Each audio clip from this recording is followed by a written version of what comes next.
காதல் மனைவி தூக்கிட்டு தற்கொலை செய்து கொண்ட துக்கம் தாழாமல் மனமுடைந்த கணவன் மருத்துவமனையில் விஷம் குடித்து தற்கொலை செய்து கொண்ட சம்பவம் அப்பகுதியில் சோகத்தை ஏற்படுத்தியுள்ளது. வேலூர் மாவட்டம் பள்ளிக்கொண்டா அடுத்த கீழ் கிருஷ்ணாபுரம் பகுதியை சேர்ந்தவர் பூவரசன். இவரும் கந்தநேரி பகுதியை சேர்ந்த ஐஸ்வர்யாவும் கடந்த 4 வருடங்களாக உயிருக்கு உயிராக காதலித்து வந்த நிலையில் இவர்கள் காதலுக்கு இரு வீட்டார் தரப்பிலும் சம்மதம் தெரிவித்தனர். இதையடுத்து கடந்த 3 மாதங்களுக்கு முன்பு பெற்றோர்கள் முன்னிலையில் பூவரசன் ஐஸ்வர்யா இருவருக்கும் திருமணம் நடந்தது. இந்த நிலையில் ஐஸ்வர்யாவின் பெண் தோழியின் நிச்சயதார்த்த விழா நடைபெற்றுள்ளது. அதற்கு தன்னை அழைத்து செல்லுமாறு தன் காதல் கணவனிடம் ஐஸ்வர்யா தெரிவித்ததாக கூறப்படுகிறது.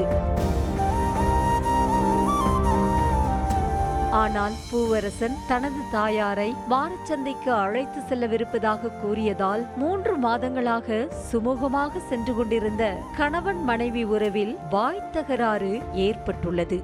ஒரு கட்டத்தில் பூவரசன் தன் தாயை அழைத்து கொண்டு வாரச்சந்தைக்கு செல்லவே பெண் நண்பரின் நிச்சயதார்த்த விழாவிற்கு காதல் கணவர் அழைத்து செல்லாததால் மனமுடைந்த ஐஸ்வர்யா வீட்டிற்குள் தூக்கிட்டு தற்கொலை செய்து கொண்டார்.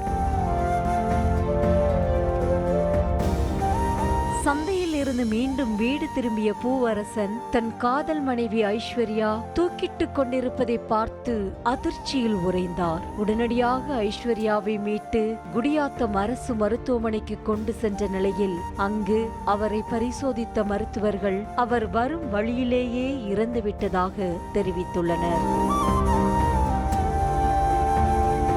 காதல் மனைவி இறந்த துக்கம் தாழாமல் மனமுடைந்த பூவரசன் மருத்துவமனை வளாகத்திலேயே விஷம் குடித்துவிட்டு மயங்கி சரிந்துள்ளார். உடனடியாக அவரை பரிசோதித்த மருத்துவர்கள் பூவரசனும் இறந்துவிட்டதாக தெரிவித்துள்ளனர்.